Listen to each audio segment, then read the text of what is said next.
here's the word problem that says two satellites are in circular orbits around a planet that has a radius of 9.0 times 10 to the 6 meters.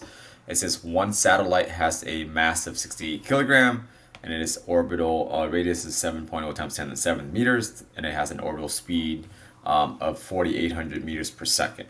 And it says the second satellite has a mass of 84 kilograms and orbital radius of 3.0 times 10 to the 7th meters. What is the orbital speed of the second satellite? All right, so here we have two satellites orbiting around the same planet. All right, so to give you a visual, again, as you practice these problems, if there's no diagram given to you, just draw one out. So here, I'm just going to draw some blue sphere here, which represents the planet, and then I'm just going to put two orbits, and it says circular, so I'm just going to draw ahead two circular orbits there.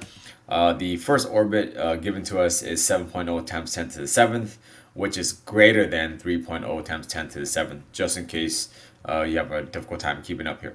All right, so again, there are two orbits, 7 times 10 to the 7th, 3 times 10 to the 7, 7 being the bigger one, so that's going to be the farther one out. So I'm just going to call that R outer. I'm just going to use subscripts outer and inner here. You can use 1 and 2 if you like. So the distance, the orbital radius measured from the center of the planet all the way to where it's orbiting is given to us as 7.0 times 10 to the 7th. And then that's it. And then what else is it given to here? The orbital speed, excuse me. It's also given to us for the first orbit. Okay. So here I'm just going to put a little satellite there, and it says the orbital speed at this particular distance away from the center is given to us as 4,800 meters per second. So I'm just going to call this V orbital on the outer satellite is 4,800 meters per second there. And then I'm going to go ahead and draw out to see what else is given. The other one is the orbital radius of the inner one. Again, this is the inner one because it is smaller. The exponents are the same, 10 to the 7th, so 3 is less than 7. So I'm going to put this second orbital radius on the inner. So I'm just going to call this purple line R inner, which is 3.0 times 10 to the 7th. And then that's it, okay? I'm just going to go ahead and put the satellite there, and then I'm going to put the tangential velocity or tangential speed here as V inner. I don't know what V inner is.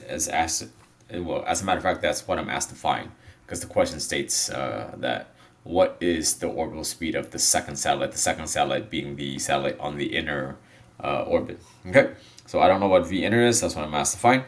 And that's it. And then the mass of each of the satellites given to you. However, hopefully if you keep it up here with experience, you know that the mass of the satellite actually doesn't really matter. Okay, so why it is given to you as 68 kilogram, and then the other mass of the satellite is given as 84 kilograms. I would tell you you're being troll if you're trying to use those. So just because quantities are given to you in a problem doesn't mean you necessarily have to use it. So I would say drive physics function first, and then use what's needed once you drive stuff. All right, so to get on with this, I'm going to go ahead and make this true statement.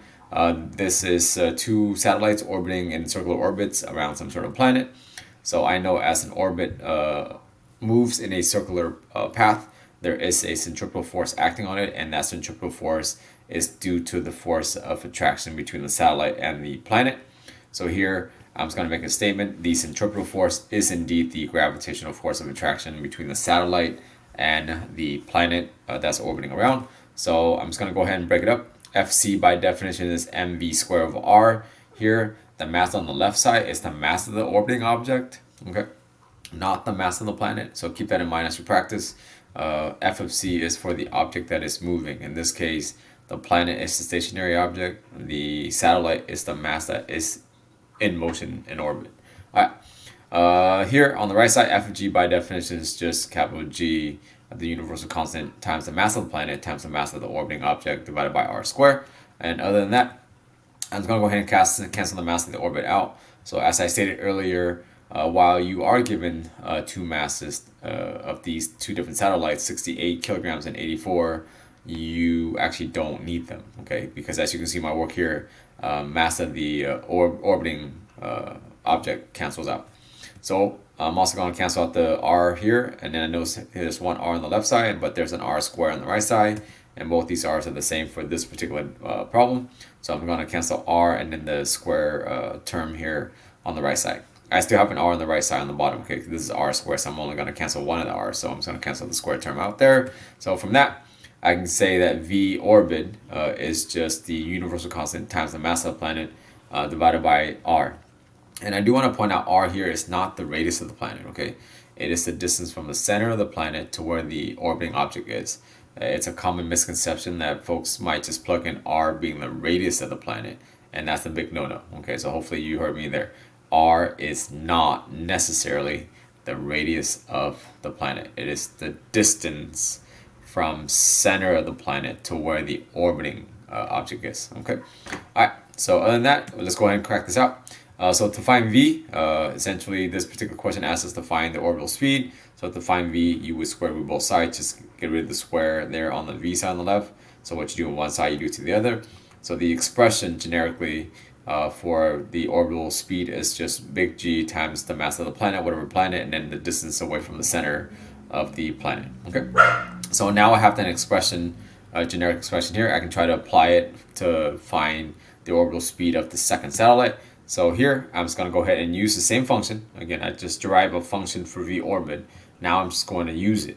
So the only difference here is that I just use a subscript, v orbit, but I'm focused on the inner one, so I just use a subscript inner there.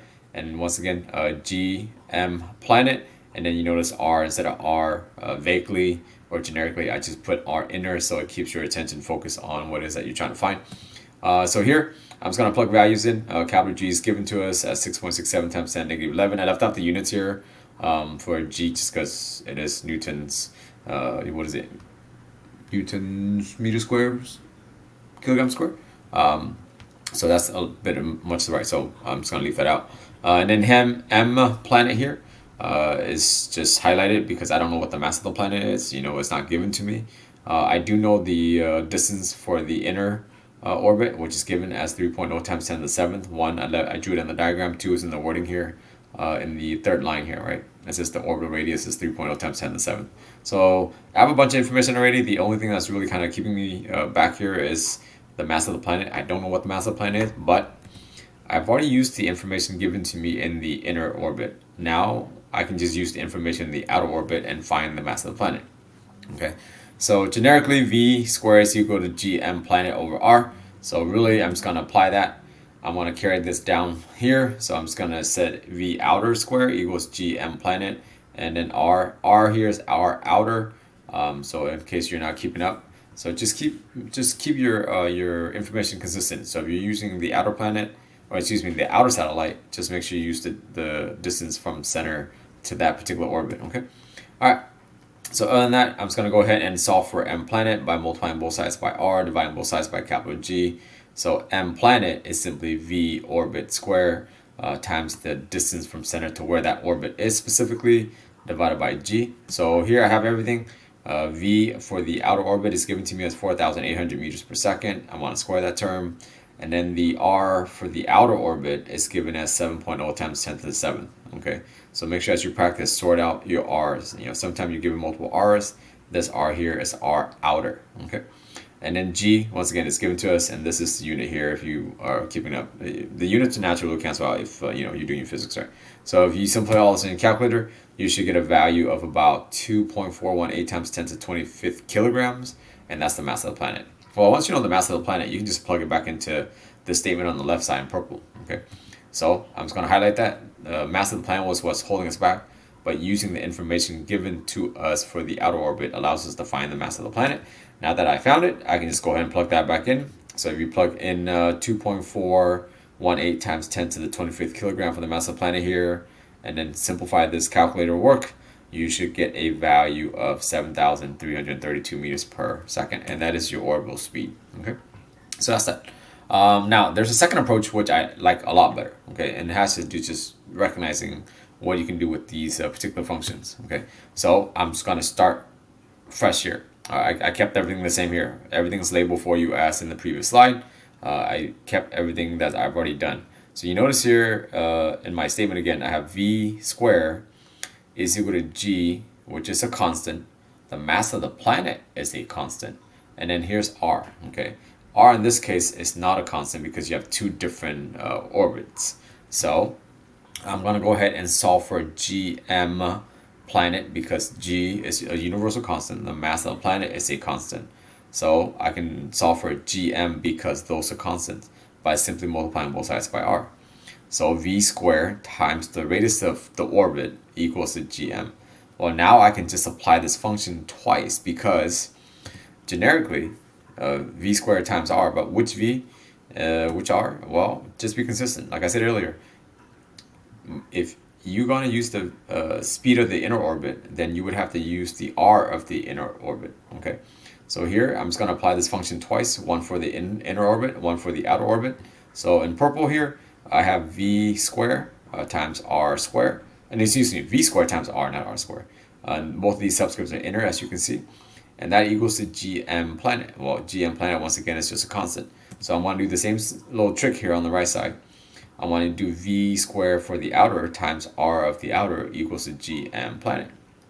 But as you can see, on both sides of the function, you have a g and m planet, which are constants. So you can essentially set these two functions equal to each other because they both equal to g times capital M, right? So here I can just say v square inner times r inner is equal to v square outer times r outer. Well, I'm trying to find v inner, and that's what this question is asking us. Well, to find v inner, I need to divide both sides by r inner and then take the square root of that. Okay, so I kind of did two steps in one here. Once again, hopefully you're keeping up. To get v square inner by itself, the first step you have to do is divide both sides by r inner, which brings it down to the bottom right. But then this is v squared. So to get v by itself, you got to square root it. Hence, I have everything underneath the radical here. Okay, so v outer is given to us as 4,800. And I want to square that because it calls for it. There's a square there. But you notice here in my work, I just have 7 over 3. Well, how come just 7 over 3? Well, if you just kind of think about it a little bit, this is 7.0 times 10 to the 7th. This is 3.0 times 10 to the 7th. So the 10 to the 7th and 10 to the 7th naturally will cancel out for this particular problem. So don't always do that. I just see that this is 10 to 7. This is also 10 to 7. So really it cancels out. So really it just leaves me with this ratio of 7 over 3. Hence, r outer divided by r inner is just 7 over 3 because r outer is 7, r inner is 3. And if you do this on your calculator and you square root it, you'll get the same answer. Okay, I like this approach a lot better. It bypasses having to find the mass of the planet, but it is entirely up to you. Whichever process click in your head a little better, use it. All right, stay nerdy, don't be wired.